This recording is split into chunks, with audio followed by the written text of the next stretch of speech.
अब हम पढ़ते हैं कक्षा 8 की प्रश्नावली 3.3 है, उसका जो क्वेश्चन है आपका 9th यानी 9वां क्वेश्चन जो है, उसमें उन्होंने कहा दी गई आकृति में रिस्क और क्लू दोनों समांतर चतुर्भुज हैं। यानी रिस्क कहाँ है, देखिए RISK, ये वाला इधर से ये इतना वाला, इसको उन्होंने कह दिया रिस्क। और दूसरे नंबर पे उन्होंने कहा क्लू, तो क्लू किधर है CLUE, ये वाला आपका है क्लू। ठीक है, ये आपके क्या हैं, दोनों ही समांतर चतुर्भुज हैं, यानी आमने सामने की साइड बराबर है, इनकी आमने सामने के कोण भी बराबर होंगे।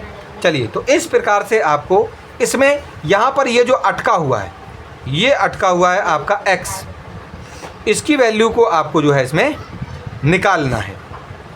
तो देखिए छात्रों, इसको हम निकालेंगे कैसे, इसकी वैल्यू कैसे निकलेगी, तो देखिए मैं आपको समझा देता हूँ। इसको निकालने के लिए आपको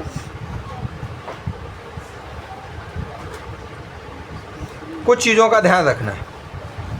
जैसे अगर हम ये देखें, देखिए इसमें देखो, इसमें कई तरीके हैं, मैं आपको इसमें समझाता हूँ। देखो, अगर हम एंगल एस निकाल लें, यहाँ देखिए सामने एंगल एस है, ये आर के बराबर होगा, पहले आर निकालना पड़ेगा, हमारा एस निकल आएगा। वहीं पर एंगल जो 70 है वो यहाँ वाले एंगल ई के बराबर होगा। क्यों, क्योंकि ये वाला आपका समांतर चतुर्भुज, तो ये आमने सामने के कोण है, इसलिए ये दोनों आपस में बराबर हैं। और यहाँ पर ये वाला जो है आपका RISK, ये वाला जो आपका समांतर चतुर्भुज है, उसमें आर और यहाँ वाला जो एस है वो आपस में बराबर होगा। क्यों, क्योंकि ये भी समांतर चतुर्भुज के आमने सामने के कोण है। ठीक है कि नहीं। चलो, उसके बाद फिर क्या करेंगे, फिर उसके बाद हम ये छोटा सा त्रिभुज मानेंगे। कौन सा, ई, यहाँ पर जो आपका x है जो भी आप मानेंगे, और s, इस वाले त्रिभुज के तीनों कोणों को जोड़ने पर आपका 180 आना चाहिए। दो कोण आपको पता लग गए हैं, x की वैल्यू आपको निकालनी है, उनको आपस में तीनों को जोड़कर बराबर 180 लिखकर 2 की वैल्यू रख देंगे, उनको इधर भेज देंगे। 180 के साथ घटाने में आपकी जो x की वैल्यू है वो इस प्रकार से आपकी निकल सकती है। चलिए, अब हम इसको जो है सॉल्व करते हैं। ठीक है कि नहीं। चलो, तो उन्होंने कहा है कि पैरेललोग्राम RISK, तो देखो मैं इसको आपको अलग से बना के बता देता हूँ। देखो, इसमें जो रिस्क है, क्योंकि एक ही चतुर्भुज में दो आपको जो समांतर चतुर्भुज में बनाकर दिखाए गए हैं, देखिए ये लिखा रिस्क, तो वो किस तरीके से, यहाँ पर ये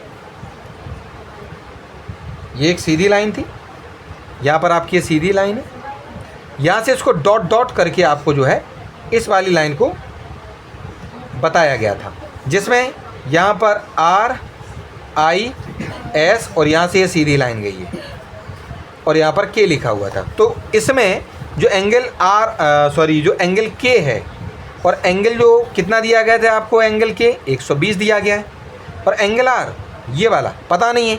लेकिन समांतर चतुर्भुज में हमने नियम पढ़ रखा है, हम रूल जानते हैं कि ये आपस में आसन्न हैं, यानी एडजेसेंट एंगल्स हैं, और इन दोनों को जोड़ने पर 180 आता है। तो हमने क्या किया, सबसे पहले ये देखिए हमने क्या किया कि K और R को, K और S को माफ़ कीजिए, अच्छा इस तरीके से डायरेक्टली भी हम इसको निकाल सकते हैं, इसको डायरेक्टली निकाल सकते हैं, इसको ना निकाल कर हम इसी को डायरेक्टली निकाल लेते हैं। क्योंकि देखिए जो एंगल K है और एंगल जो आपका S है, ये भी आपस में क्या है, ये भी आपस में आपके आसन कोण यानी एडजेसेंट एंगल होते हैं। तो उस हिसाब से इन दोनों को जोड़ने पर आपका 180 आएगा। कारण लिख देंगे कि ये आसन्न कोणों का योग है। और उस तरीके से जो हमने आपको बताया कि K और R को निकाल कर, इसमें हम K और R को जोड़ के 180 के बराबर में रख के R को निकालने के बाद हम उसको इसके बराबर बोल देते, तो वैसे भी हम निकाल सकते हैं, कोई दिक्कत नहीं। और ऐसे भी जो आपको इसमें लिखा हुआ है वैसे भी हम निकाल सकते हैं, कोई दिक्कत नहीं। ठीक है, तो K की जगह हम 120 लिखेंगे क्योंकि K की वैल्यू 120 है। S हमें निकालना है, S हमें पता नहीं, इसलिए हमने S की जगह पर S लिखा, बराबर 180। 180 के साथ ये जो 120 है वो इधर आ जाएंगे घटाने में, और जब ये दोनों आपस में घटेंगे तो 60 बचेगा। यानी जो एंगल आपका S है, एंगल S आपका 60 डिग्री हो जाएगा। तो एंगल S आपका 60 डिग्री हो गया, यानी इधर वाला ये जो कोण है, देखो ये वाला जो कोण है वो आपका 60 हो गया। ठीक है, उसके बाद हमें एक चीज़ पता है कि इधर वाला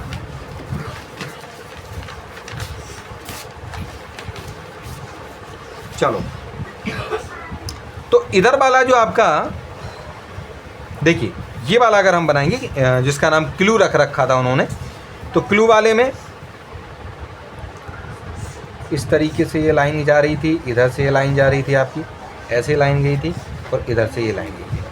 तो इसमें यहाँ पर आपका C यहाँ है, L यहाँ है, U यहाँ है और आपका E यहाँ है। ठीक है, तो ये वाला आपका 70 था, तो L के सामने वाला ये जो E है वो भी 70 हो जाएगा बराबर। कारण क्योंकि ये समांतर चतुर्भुज के सम्मुख कोण यानी आमने सामने के कोण हैं। तो यहाँ पर देखिए हमने लिख रखा है कि एंगल E बराबर 70 हो जाएगा क्योंकि अपोजिट एंगल है सम्मुख कोण के। ठीक है, अब देखो हमने क्या किया, अब हमने अपना एक त्रिभुज लिया EXS, जैसा कि हमने आप लोगों को शुरुआत में ही समझाया था कि अब हमने EXS अपना त्रिभुज ले लिया अपना। इस त्रिभुज में तीनों कोण यानी E, S और X इन तीनों को जोड़ने पर 180 आएगा, क्योंकि त्रिभुज के सभी अंदर वाले जो कोण होते हैं, अंतः कोण जो होते हैं, इंटीरियर एंगल्स, उन तीनों को जोड़ने पर 180 आता है।